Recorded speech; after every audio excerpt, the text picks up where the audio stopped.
อ่าสบายดีพี่น้องสบายดีคลิปที่สองเพราะว่าคลิปแรกมันสิยาวโพดพี่น้องเลยต่อคลิปที่สองเอาไปใส่นี่หาละมันด้วยละมันบ่พอลำมันบ่พอพี่น้องห้าก็ได้เครื่องหนึ่งเบิดแล้วคำนวณผิดพลาด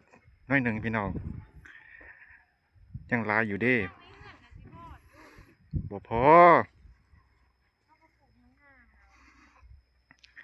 ห้าก็ได้เครื่องหนึ่งพี่น้องลำมันบ่แม่นเศร้าสอบพุดดีนี่ อ่อนนะพี่น้องเอ้ยสาวน้ำพลจัดการนี่ยังเพิ่นผู้เดียวผู้อื่นแหลกหมดแล้ว ให้ปลูกหลายก็หมู่เบิดใน เอ ปลูกอ งามๆแม่นทั้งเฮาแหล้วแล้วก็ตายก่อนหมู่อีกเอาแม่นแล้ว บ่ยากคันจะให้มันงามเอาขี้หมูมาโห้ยใส่ตอนมันกำลังขึ้นนะหมูกับข้างๆสวนนี่แม่นคอกหมูก็อยู่ข้างๆสวนพี่น้องอืมร้อยเบิดตอนนี้ก็เป็นเวลาจะโมงวะ3 โมงนิดๆคันไม่มีลำมันน่าสิแล้วนะพี่น้องนี่เนาะแล้วคันมีลำมันนะยังบ่หลายเด้ หัวถากินมันงัวกะ หูจะคว่ำขนาดห้ากระเสียบเขามากินแล้ว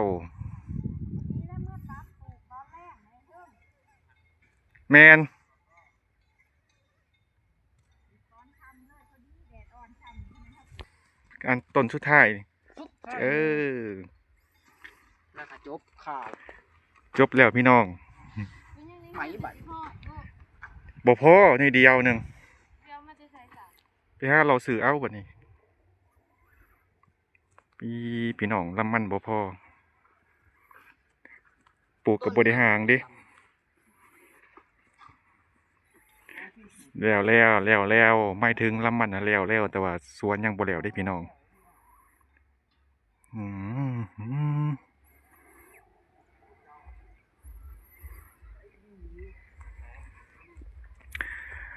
ยังเครื่องหนึ่งพี่น้องสวนเพิ่นกา4 ไร่อ่า4 ไร่นิดๆ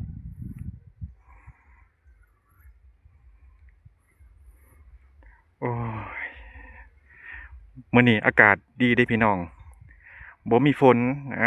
ดีขนาดมีแต่แดด ส่วนมันเพิ่นกาบ่หลายพี่น้อง4 ไร่บ่น้อยบ่หลายอ่าเพิ่นหากระปลูกปีแรกพี่น้องเพิ่นก็ลองเบิ่งว่าสิงามหรือบ่งามมาลุ้นกันพี่น้องว่าสิได้หรือบ่ได้สิเป็นหัวหรือบ่เป็นหัวนะเพราะว่าเป็นปีแรกของเพิ่นที่เพิ่นลองปลูกลูกสาวเพิ่นอยากปลูกก็เลยปลูกอ่าซองมากกับดินเพิ่นก็ว่างเปล่าเด้บ่ได้เฮ็ดหยังก็เลยปลูกมันลองเบิ่งพี่น้องนี่บรรยากาศก็ดีเด้แดดแต่ก็แดดจัดพี่น้องโอเคพี่น้องเดียวบ่าวงเดินทางมื้อเฮือนก่อนเดียวพอกันอยู่เฮือนจ้าไปพอกันอยู่เฮือนเด้อพี่น้องอยากกินมะม่วงสุกพี่น้องย่างมาเบิ่งมะม่วงสุกอยู่สวนก่อนมีบ่น้อ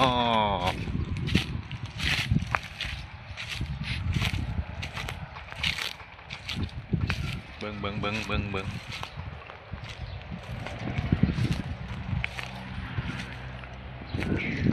โอ้มีอยู่พี่น้องมีพอได้กินอยู่เด้เดี๋ยวสิมากินกับข้าวแม่รู้สึกหิวข้าวเดี๋ยวบ่าวงถ่ายกล่องหลังให้เบิ่งพี่น้องนี่มีอยู่พี่น้องมีอยู่นี่พอได้กินอยู่เด้มักม่วงปุ้มแต่ว่าบ้านบ่าวงเอิ้นมักม่วงหนังแหมเอิ้นบ่คือกันหลายอยู่เด้นี่พี่น้อง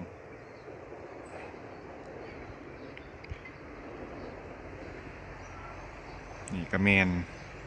2 หน่วยนั่นก็แม่นหลายอยู่พี่น้อง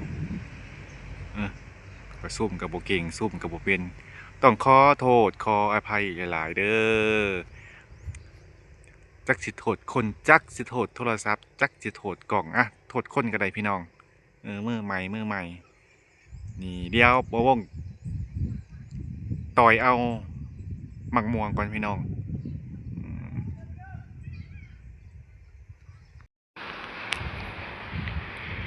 เดี๋ยวมาเบิ่งมะขามหวานก่อนพี่น้องสุกหรือบ่เลยจังใดโอ้ยยังบ่สุก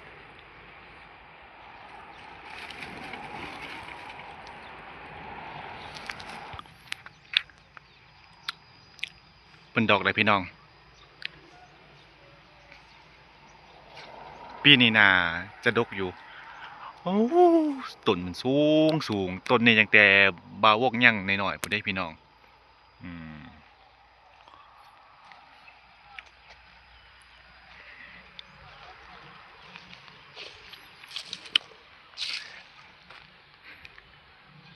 อันนี้จะเป็นสวนข้าวเจ้า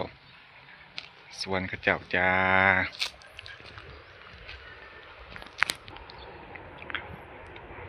ต้นมะม่วงอยู่กลางป่าพี่น้อง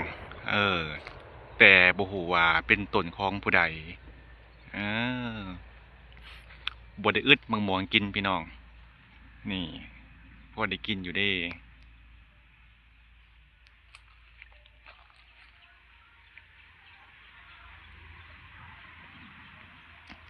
บ่อึดพี่น้อง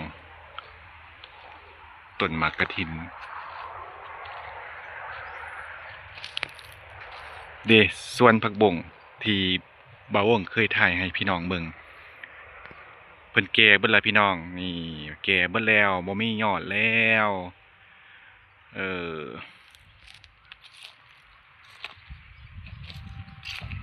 มื้อนี้พามาส้มป่าส้มดงส้มสวนปูนเอื่อยเราอันเกลือเป็ดพี่น้อง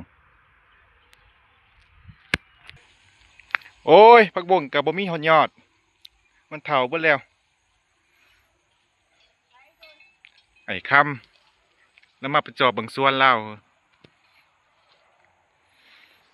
นี่พี่น้องผักบ่งมันแก่เบิดแล้วพี่น้องบ่ค่อยมียอดแล้วก็เพิ่นเก็บไปขายนำล่ะมันก็เลยบ่ค่อยมีแต่ก็มีอยู่หากมันแก่ๆแต่ก็พอได้กินอยู่พี่น้องว้าขอลงน้ำที่นี่เด้มันก็พอมีอยู่พี่น้อง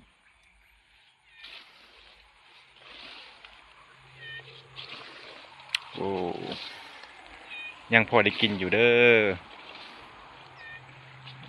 แต่ว่าเพิ่นอยากแก่ละกินน้ำบ่ทันเพิ่นก็เอาไปขายตลอดเด้อืมกินไรก็เบื่อพี่น้องเนี่ย เสียงยังนะพอดีได้ต้มข้าวเปียกนะใส่ต้มข้าวเปียกเลยนะ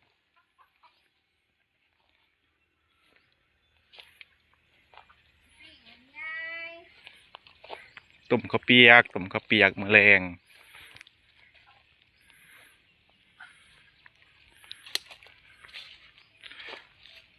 สวนผักบงพี่น้องสวนผักบงผักเบงนี่เป็ดเพิ่นก็เริ่มใหญ่แล้วพอดีปิ้ง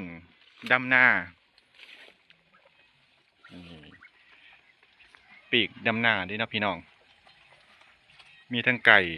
มีทั้งเป็ดมีทั้งหมูอ่าขอโทษขออภัยหลายๆเด้อกล่องมันสั่นกะเบิ่งไปนำกันนี่แหละพี่น้อง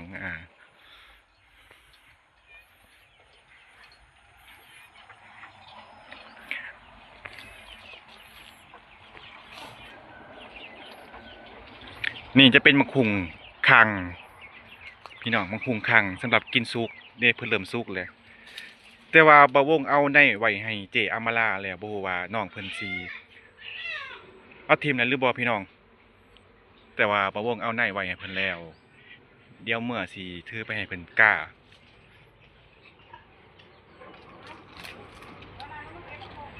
บ่เข้ามาเอาหมกม่วงมาเอาหมกม่วงก็เลยแวะถ่ายคลิปเลยนะจ๊ะ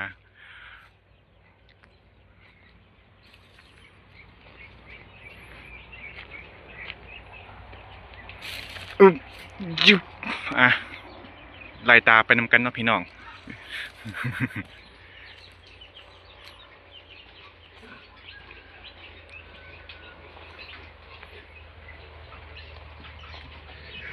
จิใช่หมูเราจะคายมืออื่นเอาจักรูเท่าใดเนาะโอ้ขึ้นได้นี่นี่พี่น้องอะหมูอาเพิ่นสิคายมืออื่นโลหนึ่ง38,000 กีบขึ้นแล้วได้พี่น้องเออโล38พอดีมืออื่นก็สิอยู่ปลูกมันมือสุดท้ายก็สิย่อหมูซอยอ้าวซอยอาพี่น้องนี่หมูของอาเพิ่นสิคายมืออื่นโล38,000 กีบ38,000 กีบก็ประมาณ50 บาทหรือ50 ปลายบาทนี่แหละพี่น้องซุปนี้ยังน้อยอยู่พี่น้อง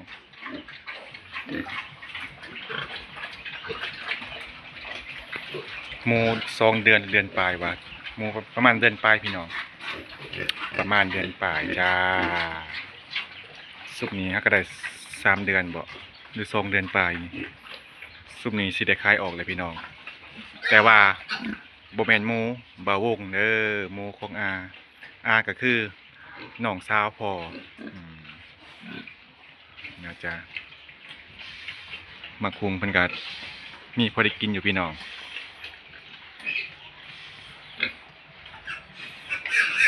ดิวดิวดิวดิวดิดิวดิ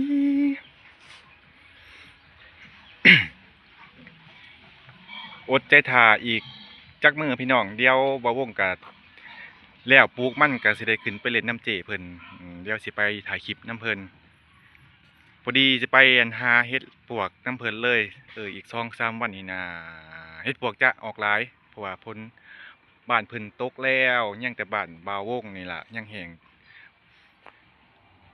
อยู่พี่น้องนี่สังเกตดินไหมนี่ดิว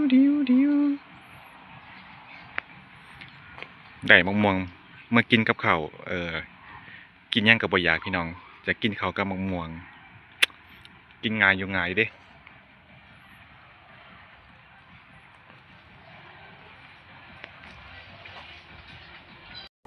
ได้มะม่วง4 หน่วยพี่น้องเดี๋ยว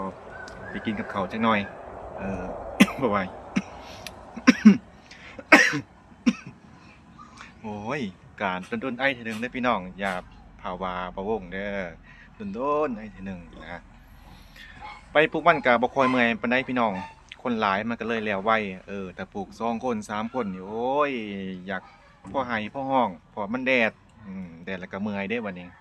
ทรงผมมาวงก็แปลกๆเนาะยามันผมบ่ได้หวีพี่น้องนะหน้าเด็กหน้าดักกะเด็กอยู่บ่วะเฒ่าแล้วมันบ่เด็กดอกพี่น้องเดี๋ยวมื้ออื่นสิไปซ้ำให้มันแล้วคือสิบ่แล้วดอกเพราะว่าลำมันเบิดแล้วยังบ่หลายพี่น้องมื้ออื่นสิมาต่อตอนเช้าแล้วก็ตอนแรกก็สิมาย่อหมูซอยอาพี่น้องเพิ่นสิคายหมูออกก็สิอยู่ย่อหมูซอยเพิ่นก่อนเพิ่นว่าเพิ่นมาคอแห้งเพิ่นก็บ่มีผู้ใดเพราะว่าลูกชาย2 คนกับไปไทยกับลูกไผ่เพิ่นกับเป็นเรืออยู่ลานกับ2 เฒ่านั่นล่ะอันนั้นก็คือกันกับแม่บ่วงพี่น้อง บ่มีคนอยู่เฮือนเดี๋ยวแล้วเวียกแล้วงานพุ่นล่ะจังสิได้ขึ้นไปหาเจ้เพิ่นคือว่าเพิ่นได้เฮ็ดปวกบ่พี่น้องก็เดี๋ยวสิไปหาเฮ็ดปวกเดี๋ยวสิชวนเพิ่นไปหาเฮ็ดปวกเลยพี่น้องเนาะโอเคพี่น้องก็บ่มีหยังหลายมื้อนี้มาถ่ายบรรยากาศให้เบิ่งนะครับเถื่อมีคนคิดฮอดบ่วงก็เลยมาถ่ายให้เบิ่งโอเคพี่น้องจังได๋ก็ขอบใจ FC หลายๆเด้อที่เข้ามาติดตามมาคอมเมนต์มากดไลค์กดแชร์มาแสดงความคิดเห็นให้กำลังใจบ่วงก็ขอขอบใจหลายๆขอให้ทุกคนมีสุขภาพแข็งแรงร่ำรวยเงินทองปังๆโอเคพี่น้องเดี๋ยวพอกันใหม่คลิปหน้าสบายดีบาย